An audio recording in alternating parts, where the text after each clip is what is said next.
Andhra style தக்காளி ஊறுகாய் எப்படி பண்ணலான்னு பார்க்கலாம். ஃபஸ்ட்டு தக்காளியை நல்லா க்ளீன் பண்ணிவிட்டு கத்தி வச்சு 4 பக்கமும் கோடு போட்டு எல்லா தக்காளியும் எடுத்து வச்சுருங்க. ஒரு பேன் வச்சுக்கோங்க. அதில் 1 ஸ்பூன் கடுகு, 1 ஸ்பூன் வெந்தயம் போட்டு ஃப்ரை பண்ணிவிட்டு பவுட்ரு பண்ணி எடுத்துக்கோங்க.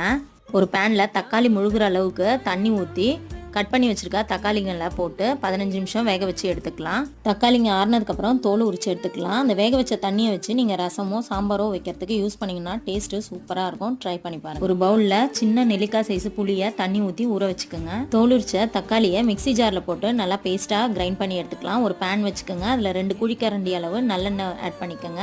ஆட் பண்ணதுக்கப்புறம் கடுகு, கருவேப்பிலை, 1 ஸ்பூன் உளுந்து, 1 ஸ்பூன் கடலைப்பருப்பு, 1 கப்பு பூண்டு நல்லா வதக்கிட்டு 1/4 ஸ்பூன் மஞ்சத்தூள், 1 spoon Kashmiri chilli powder, 1 spoon chilli powder, அரைச்சி வச்சிருக்க தக்காளி பேஸ்ட்டு, புளி தண்ணி, கொஞ்சம் பெருங்காயத்தூள், கொஞ்சம் வெல்லம் போட்டு எண்ணெய் பிரிஞ்சு வர வரைக்கும் குக் பண்ணி எடுத்தோம்னா அருமையான தக்காளி ஊறுகாய் ரெடி. இது எல்லா டிஷ்ஷுக்கும் அருமையான சைட் டிஷ்ஷாக இருக்கும். ரைஸுக்கும் ட்ரை பண்ணுங்கள்.